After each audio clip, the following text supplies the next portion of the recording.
अस्सलाम वालेकुम। आज हम बात करेंगे सक्कर आईबीए टेस्टिंग सर्विसेज के बारे में।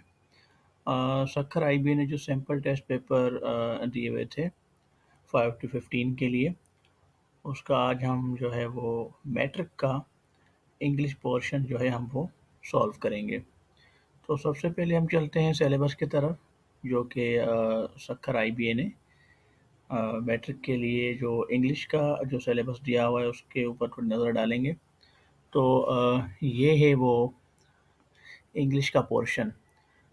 तो यहाँ पर वो कह रहे हैं कि इंग्लिश में जो है वो रीडिंग कम्प्रिहेंशन दिया जाएगा, जो कि 10 नंबर का होगा। और दूसरा जो है वो वोकेबलरी होगी, जिसमें सिनोनिम, एंटोनिम और स्पेल चेकिंग होगा। ठीक है, तो ये हो गया 15 नंबर का। अब 15 का ये होगा, 10 का ये, तो 25 नंबर इसके हो गए।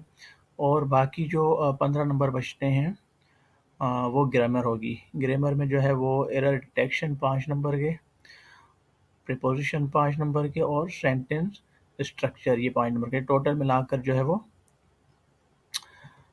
40 नंबर हो रहे हैं, जो कि एक अच्छा पोर्शन है इंग्लिश के लिए, जो कि कवर करना भी बहुत ही ज़रूरी है। तो चलते हैं इंग्लिश पोर्शन जो हमने पढ़ लिया, अब उसकी तरफ चलते हैं, सैम्पल पेपर की तरफ। तो देखते हैं, सबसे पहले जो आएगा वो रीडिंग एंड कम्प्रिहेंशन आएगा, जो कि 10 नंबर का है, और उसको जो है बिल्कुल अ, सही तरीके से पढ़ना है हमें, और उसके बाद जो है वो आंसर करना है।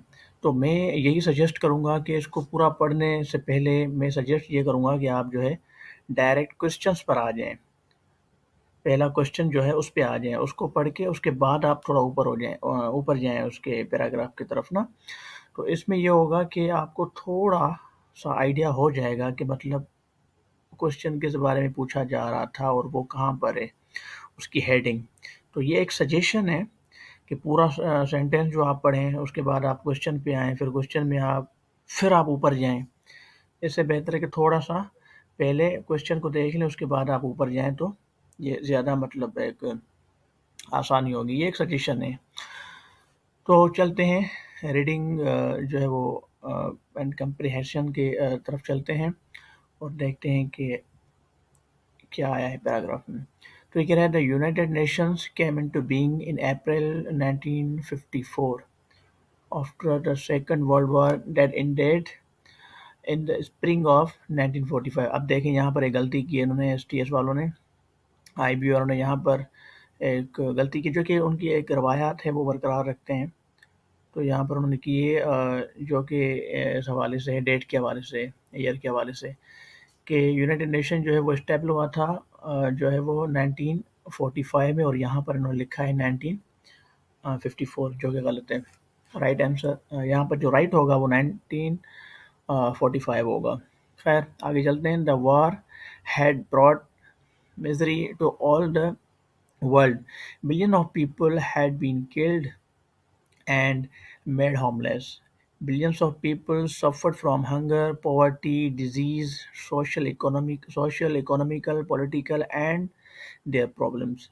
The nations of the world wanted peace, happiness, justice, and end to the war. With these objectives in mind, the nation of the world formed the United Nations with the headquarter eight New York. अच्छा, यहाँ पर यह भी बता दिया उन्होंने कि जो है वो ये एक एक्स्ट्रा एक नॉलेज हो गई आपको कि यूनाइटेड नेशन कब स्टेबल हुई थी 1945 में, और उनका जो है वो हेडक्वार्टर कहाँ है, न्यूयॉर्क में। खैर, यहाँ पर हमारा मिशन ये नहीं है, हम जो है इसको वो आंसर करेंगे अभी। नीचे चल गए, अब सवाल नंबर 1 जो है, ज़ाहिर है उसके आंसर भी हमें पैराग्राफ में ही मिल जाएंगे, जो कि हमने पढ़ा अभी। तो उसमें ये कह रहा है कि question number 1, the nations of the world wanted peace. Nations in the sentence means. अब यहाँ पर कह रहा है कि ऊपर जो पैराग्राफ आपने पढ़ा उसमें जो वर्ड नेशन आया है, वो यहाँ पर नीचे दिए हुए ऑप्शंस में से किस चीज़ को वो मतलब वो आइडेंटिफाई कर रहा है, किस चीज़ को डिनोट कर रहा है, या यूँ समझ लें कि जो ऊपर वर्ड नेशन आया हुआ है उसका मतलब क्या है इस पैराग्राफ में, वो किसको जो है वो कॉल कर रहा है, वर्ड नेशंस। सवाल के जो ऑप्शंस हैं वो हैं ए पीपल, बी पीपल्स, सी pupils और डी मैन। तो इसका जो राइट आंसर है वो है ऑप्शन नंबर बी, पीपल्स। अब ये क्यों? अब बहुत सारे लोग ये कहते हैं कि भाई पीपल जो है उसका तो वो प्लूरल होता ही नहीं है पीपल्स। तो ये बात ठीक है, पीपल का जो है प्लूरल नहीं होता। पीपल का प्लूरल पीपल ही होता है, पीपल्स नहीं होता। लेकिन जब बात आ जाए किसी बहुत सारी कंट्रीज़ की, अगर एक कंट्री के लोगों की बात हो तो वहाँ पर पीपल का प्लूरल पीपल ही होगा। लेकिन यहाँ पर देखें, यूनाइटेड नेशंस जो कंट्रीज़ को इकट्ठा कर रहा है, तो वहाँ पर कोई एक कंट्री नहीं है, ठीक है? एक से ज़्यादा कंट्रीज़ हैं जिन्होंने मिलकर ये पूरा बनाया है यूनाइटेड नेशन।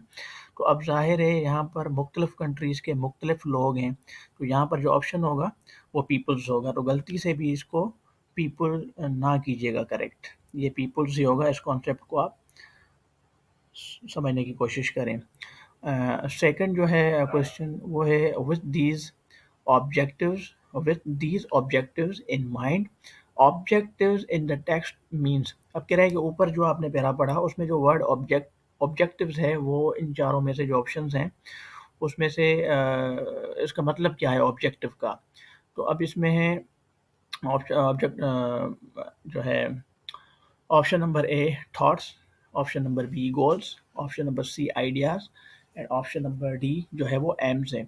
अब ये तो सीधी सी बात है, जो हमने पूरा पढ़ा ऊपर पैराग्राफ, उसमें जो ऑब्जेक्टिव्स की जो मीनिंग आ रही थी वो गोल्स आ रही थी कि वो क्यों बना था, यूनाइटेड नेशन क्यों बना था, उसका गोल क्या था। अब इसमें थॉट का तो कोई कॉन्सेप्ट नहीं है, उसमें आइडियाज़ के कोई कॉन्सेप्ट नहीं है, उसमें एम्स का कोई कॉन्सेप्ट नहीं है। वो उसका जो मेन कॉन्सेप्ट है वो गोल्स है, वो कोई गोल लेकर आए थे। तो इसका जो सूटेबल आंसर बन रहा है वो गोल्स बन रहा है। अब आते हैं meaning of synonym and antonym are based on their contextual meanings. Contextual meaning पे आते हैं। अब जो है वो सिनोनियम जो है वो 5 आएँगे, एंटोनियम भी 5 आएँगे, मतलब 5-5 नंबर के आएँगे, तो ये 5-5 ही आ सकते हैं।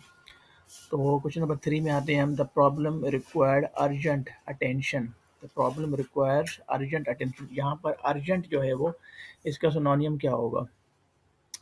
अब जो है वो ए उसका ऑप्शन है वो प्रेसिंग है, B important, C close, D है मच। तो इसका जो सिनोनियम होगा जो अर्जेंट से बिल्कुल मैचिंग में है वो है प्रेसिंग, प्रेसिंग है। अब एंटोनियम पे आ जाते हैं। क्वेश्चन नंबर 4 में money is not essential to happiness, मतलब पैसा ज़रूरी नहीं होता है खुशियों के लिए, खुशी के लिए। तो money is not essential to happiness. तो अब यहाँ पर एसेंशियल का जो आएगा वो अब देखें, अनइम्पोर्टेंट, इनएसेंशियल, यूज़लेस, इन्फीरियर। अब इन्फीरियर जो है वो तो नहीं है, यूज़लेस भी नहीं, ठीक है, और अनइम्पोर्टेंट। इम्पोर्टेंट का अगर इम्पोर्टेंट होता तो अनइम्पोर्टेंट हो जाता यहाँ पर, लेकिन यहाँ पर एसेंशियल का जो होगा वो होगा इनएसेंशियल, इनएसेंशियल होगा इसका। तो यहाँ पर ये यहाँ तक कि अब जो है इस स्पेलिंग चेक, स्पेलिंग, अब जो है वो स्पेलिंग चेक की बात करेंगे हम। स्पेलिंग चेक में देखेंगे फाइंड द, ये भी 5 नंबर का होगा, 5 मार्क्स का। Find the correctly spelled words. अब नीचे जो 4 ऑप्शंस हैं इसमें कोई एक ऐसा वर्ड है जिसकी स्पेलिंग सही है, बाकी जो है वो 3 हैं वो गलत हैं। तो इसमें ये है जो है वो इसमें जो है वो क्वेश्चन नंबर 5 है, इसमें ये है कि डिलेनेट, डिलेनेट, डिलेनेट, डिलेनेट। अब यहाँ पर हम जो है, अच्छा अब है स्पेलिंग चेक। अब ये भी 5 नंबर का है, तो इसको भी बिल्कुल ध्यान से देखना होगा हमें। तो ये क्वेश्चन नंबर 5 है, ये कह रहा है कि find the correctly spelled word. तो यहाँ पर एक जो है वो वर्ड बिल्कुल सही स्पेल के साथ है, बाकी जो है वो 3 वो गलत होंगे, तो ये हमें जो है वो डिनोट करना है। तो वर्ड क्या है? Delineate, A, option A delineate, option B delineate, option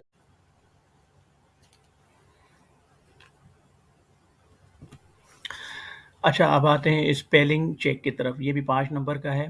जो है find the correctly spelled word. अब यहाँ पर 4 ऑप्शंस दिए गए हैं, उसमें 1 सही है, 3 जो है वो गलत हैं। उसको हमें सही को ढूँढना है। तो ऑप्शन नंबर ए है डिलेनेट, ऑप्शन नंबर बी डिलेनेट, सी डिलेनेट, डी डिलेनेट। अब यहाँ पर सही कौन-सी स्पेलिंग वाला वर्ड है? तो ये सही वाला जो है वो है ऑप्शन नंबर बी डेलेनेट, DELINEATE, ये स्पेलिंग होती है डिलेनेट की। बाकी 3 जो है वो गलत हैं, लिहाजा option number B is correct. अब आते हैं जो है वो एरर डिटेक्शन, जो कि 5 नंबर का होता है। इसको भी बड़े ध्यान से हमें देखना है। तो यहाँ पर क्या है, detect the error in the following sentence. अब इसमें भी यही होगा कि हमें एक सेंटेंस दिया जाएगा, उसमें फिर वो वर्ड के नीचे वो ऑप्शंस ही देंगे। फिर हमें देखना है कि कौन सा ऑप्शन वाला वर्ड जो है वो यहाँ पर नहीं होना चाहिए सेंटेंस में। अब ये क्वेश्चन नंबर 6 है। अब ये कह रहा है water is not perfect portable. Water is not perfect portable. अब यहाँ पर हमें थोड़ा ध्यान देना चाहिए। यहाँ पर जो सही हमारा है वो है सी, मीन्स के जो है परफेक्ट, इसमें इस सेंटेंस में जो है वो परफेक्ट का होना गलत है, परफेक्ट नहीं होना चाहिए। अब इसकी वजह क्या है? अब इसकी वजह ये है कि कुछ चीज़ें जो है ना वो खुद सुपरलेटिव होती हैं, खुद ही सुपरलेटिव होती हैं। जैसे कि यूनिक, अब ये खुद सुपरलेटिव है एक। अब यूनिक के साथ हम कोई और वर्ड लगा लें, परफेक्ट, यूनिक, ये तो गलत हो जाएगा। तो ये पोर्टेबल जो है ना, इसका मतलब ही यही होता है कि मतलब कोई ऐसी चीज़ जो पीने के लायक हो, पीने के काबिल हो। तो ये खुद ही एक जो है वो सुपरलेटिव है। तो इसके साथ अगर हम परफेक्ट लगाएँगे तो ये सेंटेंस गलत हो जाएगा। तो लिहाज़ा इस सेंटेंस में आंसर सी सही है। इट मीन्स कि परफेक्ट नहीं होना चाहिए, यहाँ पर गलती है। तो इसमें जो है option number C is correct. अब आ जाते हैं प्रीपोज़िशन, जो है जो कि बहुत ही मतलब अब ज़ाहिर है, अब दूसरी चीज़ों को हम जो है ये नहीं कहेंगे कि वो अनइम्पोर्टेंट हैं, ज़ाहिर वो भी हैं क्योंकि उनमें भी नंबर हैं। लेकिन प्रीपोज़िशन एक ऐसी चीज़ है कि जो मतलब अगर मैं ये कहूँ तो गलत नहीं होगा कि अच्छों-अच्छों का कॉन्सेप्ट जो है वो यहाँ पर थोड़ा वो मतलब वीक हो जाता है। तो देखते हैं प्रीपोज़िशन में क्या होता है। अब प्रीपोज़िशन में ये कह रहा है we spend the whole day we spend the whole holiday dash beach. We spend the whole holiday dash beach. अब इसमें जो है हॉलिडे डैश बीच, अब इसके बीच में क्या आएगा? कौन सी प्रीपोज़िशन आएगी? A in, B up, C on, D at. अब ये यहाँ पर उन्होंने बहुत आसान दे दिया, लेकिन देखें कन्फ्यूज़ करने वाला है। खैर, इसका जो करेक्ट आंसर है वो है ऑप्शन नंबर डी। ये इसमें 8 आएगा कि we spend the whole holiday at beach. तो ये आसान आ गया, ये हो गया, लेकिन इसकी भी आपको प्रैक्टिस करनी होगी। अच्छा, उसके बाद है सेंटेंस स्ट्रक्चर। सेंटेंस स्ट्रक्चर में क्या होता है?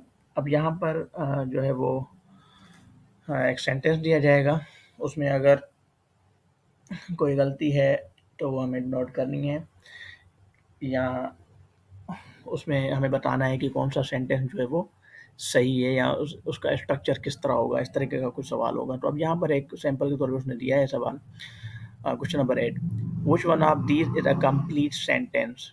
Which one of these is a complete sentence? अब नीचे 4 ऑप्शंस दिए गए हैं और ये कहा जा रहा है हमें कि ये जो नीचे 4 ऑप्शंस दिए गए हैं, उनमें से कौन-सा एक जो है ऑप्शन है, उसमें जो सेंटेंस है वो करेक्ट है। अब देखते हैं ऑप्शन नंबर ए, मतलब वो कंप्लीट है, जो सेंटेंस है वो कंप्लीट है।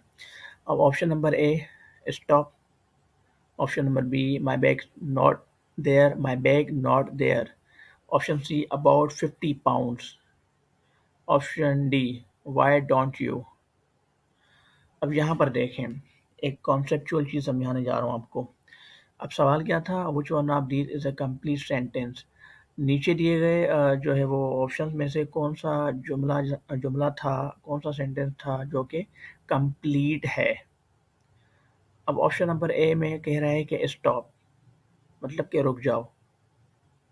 ऑप्शन नंबर और मैं आपको पहले ही बता दूँ कि ये ऑप्शन नंबर ए जो है वो करेक्ट है। ऑप्शन नंबर ए जो है वो करेक्ट है क्योंकि ये कंप्लीट है। अब ज़रूरी नहीं है कि सेंटेंस है तो फिर उसमें 2-3 वर्ड होंगे तो ही सेंटेंस बनेगा। तो यहाँ पे ऑप्शन नंबर ए जो है स्टॉप, जो कि सही है। और ऑप्शन नंबर बी जो है ये कह रहा है कि देखिए bag my bag not there, मेरा बैग वहाँ नहीं है, मेरा बैग वहाँ नहीं है। अब कहाँ? ये कंप्लीट सेंटेंस नहीं है, क्योंकि देखिए आगे से सवाल आ रहा है, मेरा बैग वहाँ नहीं है, मतलब आगे वाला पूछेगा ना कहाँ, ये सेंटेंस से ये पता नहीं चल रहा। और option number C about 50 pounds, 50 pounds का, क्या 50 पाउंड्स का? ये भी तो एक सवाल है ना। अगर आपको कोई कहे कि भाई 50 पाउंड्स का, 50 रुपीज़ का, तो आप कहेंगे ना कि क्या 50 रुपीज़ का? इट मीन्स कि ये कंप्लीट सेंटेंस नहीं है। डी में आ जाएँ, अब डी में कह रहा है कि व्हाई डोंट यू, तुम क्यों नहीं, तुम क्यों नहीं? अब आप आपसे कोई कहे आके कि तुम क्यों नहीं या आप क्यों नहीं, तो आप कहेंगे ना क्या मैं नहीं। इट मीन्स कि ये भी एक कंप्लीट सेंटेंस नहीं है, सी वाला भी नहीं है, बी वाला भी नहीं है। और स्टॉप, अगर आपको कोई कहे स्टॉप, इट मीन्स कि स्टॉप, आप खड़े हो जाओगे। अब ये तो नहीं है ना कि कहाँ स्टॉप, कैसे स्टॉप, ये तो कोई बात नहीं हुई। स्टॉप खुद एक प्रॉपर और कंप्लीट सेंटेंस है। बाकी जो 3 हैं वो गलत हैं, लिहाजा option number A is correct answer. तो यहाँ हमारा जो है वो मैट्रिकुलेशन का आईबीए के सैंपल पेपर का जो इंग्लिश का पोर्शन था वो जो है वो कंप्लीट होता है। इंशाल्लाह जो है वो नेक्स्ट लेक्चर में हम जो है मैथमेटिक्स की तरफ आएँगे इंशाल्लाह। और उसके साथ-साथ वो है जो जीके और वो एवरीडे साइंस जो है वो इसको भी सॉल्व करने की कोशिश करेंगे इंशाल्लाह।